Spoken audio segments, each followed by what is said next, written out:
All right, so we are looking back a little bit to the basics of exponents. And at the bottom of this, those 6 problems are really important because that's kind of how we're going to think of things to make the next piece of this a little easier, train you guys a little bit to think of things backwards. So just basic rules. These are the expanded versions of things, and so we want to know what happens when you simplify or condense them. So the first one is just distributing the exponent, where if they're in parentheses, it goes to both of them.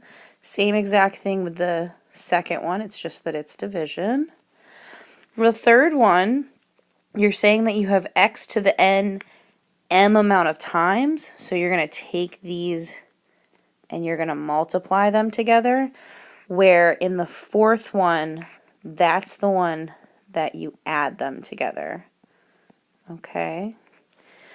And then in contrast to that, when you're dividing things, so in this guy, we were multiplying, so we ended up adding. And in this guy, we're dividing, so we end up subtracting. Okay? And those are going to be really important to keep in mind moving forward. X to the 0 actually equals 1. Something I want you to think about is if I had x to the third over x to the third, anything divided by itself is 1. And based on this rule right here, I would then do x to the 3 minus 3. 3 minus 3 is 0. So x to the 0 has to be 1. So you should be able to kind of prove that to yourself on a test or a quiz. Work that out just to double check and make sure that it's not 0. Okay? This one is also super, super, super, super important. If you raise it to the negative something, that turns it into the fractional version of it. Super important. Make sure you know that. And then with radicals, this is going to be x to the 1 over n. Let me clean that up a little bit, potentially, if it lets me. Okay, it's not going to let me, so we're going to keep moving on. 1 over n, though. And then, so I think an example of this sometimes makes the most sense. So if I have, like, the 4th root of n to the 3rd, that is going to turn into n is being raised to the 3rd power, and we're undoing 4 of them. So 3/4 becomes the exponent. So just something to kind of keep in mind. I think it makes it a little easier to phrase it that way. Okay? And then these ones are the ones that are super important. So 2 to what power is going to give you 8? I'm going to be asking you questions like that a lot coming up in this unit. So where you're figuring out the exponent. So it's really good to kind of start thinking this way. 2 to what exponent gives you 8? Well, it would have to be 2 to the 3rd, right? And you should know those base powers. For this one, because I need it to flip, but the 3 is going to stay a 3, that's where you're going to raise it to a -1. Okay? And then this guy, I'm taking the 4 and I'm making it smaller. So instead of raising it to a normal exponent, I'm going to raise it to a fractional exponent, right? Because the square root of 4 is 2. So I'm going to raise this to the 1/2 power. So just like you would raise 2 to the 2nd, you're going to do the inverse of that, fractional inverse of that. Okay? Here, it's got to flip around, so I know it's going to be negative, and then you can just deal with 2 to what power gives you 16, which in this case is 4. So -4.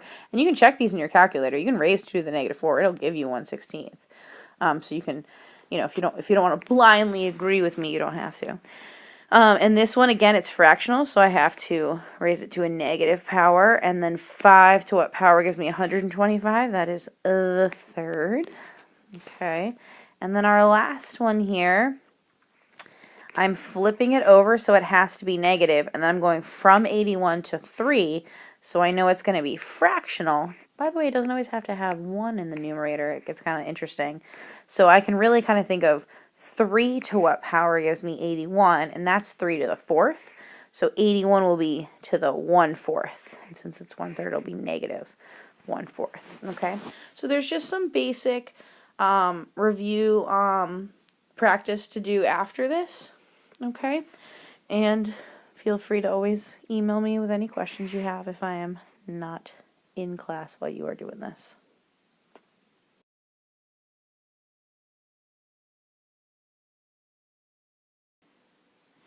Okay, so I've got some steps here for you since you guys seem to really like having the steps laid out. And we are really, the biggest thing is trying to change those bases to be the same thing. And then you can set the exponents equal to each other and just solve it like a good old normal equation.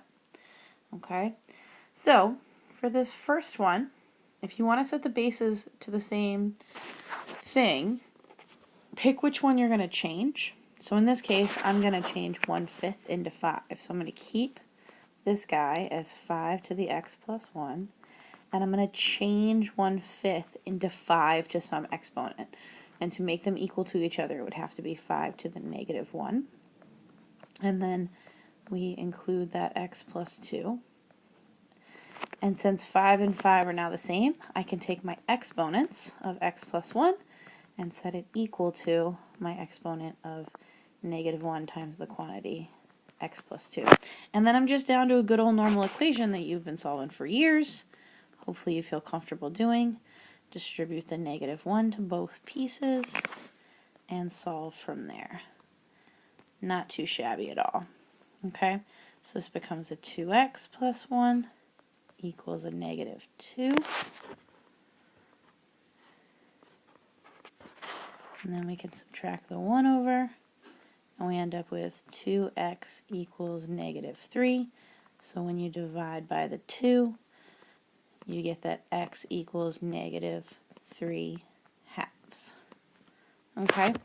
And you can always check your answer by putting x back into your original equation and making sure that the left side equals the right side, which is always really nice because then you can leave the problem knowing that you did it correctly. Okay? So just to walk through another one, we're going to turn these into the same thing. I can solve this either way. I can change the 7 or I can change the 49. I think it's going to be easier personally to change the 49. I usually make it, I go with whatever the smaller number is. Even if it's like 1/3 and 9, I would change it to 1/3 because the 3. That way I'm not dealing with fractional exponents, but it's up to you. So 7 squared gives me 49, and then I'm going to distribute it to that x plus 2. So I end up with x squared minus 4 equals 2 times the quantity x plus 2. And after I distribute here, because I have an x squared involved, I'm going to need to factor it. So I'm going to move everything to the left side in this case to keep my x squared positive. So I'm going to have to tuck a negative 2x in the middle and then subtract over the 4 so those guys go away. End up with x squared minus 2x minus 8 equals 0. And then good old factoring, which we've done, dear Lord, plenty of for the last unit. So I need two numbers that are going to multiply to give me my negative 8, add up to give me my negative 2, which is going to be negative 4 and positive 2, excuse me. And you can check it real quick because negative 4 times positive 2 is negative 8. Negative 4 plus 2 is negative 2, so you did it correctly. And then you set both pieces equal to 0. Since there's no coefficients above the x, we can do the little shortcut of just flipping the signs. Okay? There is one other one, but I want you to try it on your own. And when you get all the way done with it, you should end up with, that's not the pen. You should end up with x equals 8. Okay? So that's how you'll know you did it correctly. If you didn't get that, make sure that you look at the filled out version of the notes and I put the work up there for you, but please try it on your own first, okay? And then there's a couple problems to try on the next page. Alright, so we've got the steps here again for you. Hopefully that will help you kind of have a little checklist, okay? These are a little bit different, but you're going to be able to handle them just fine, okay? So the first step is to break the exponents apart. So where we're used to simplifying them, we are going to like unsimplify them. We're going to expand them. So I have 19 times 2 to the x times 2 to the negative 1. And then this guy is 2 to the x times 2 to the first.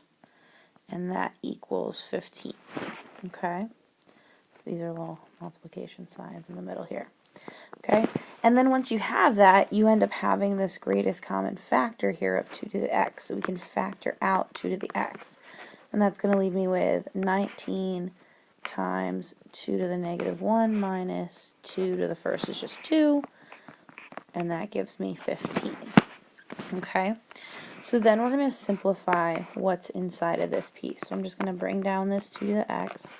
19 to the negative 1 here, 2 to the negative 1 turns into a fraction, okay, that we're subtracting 2 from. And then we're going to combine these guys together, which we need a common denominator for. So if my denominator is 2, my numerator is going to end up being 4. 4 divided by 2 reduces down to 2, so I'm good to go there. And then I can subtract these. So 19 minus 4 is 15 over 2, gives me 15. And then to get rid of this fraction, since it's being multiplied by 15 over 2, I can multiply both sides by 2 over 15. Which is nice because now I'm multiplying and dividing by 15, multiplying and dividing by 2, and those are going to go away. And I end up just having, 2 to the x, which equals, in this case, 15 and 15 knock out, because this is 15 over 1, and just leaving me with 2. And this, since it's just 2, it's 2 to the first power, and then it turns into one of those other problems that we did on the last notes.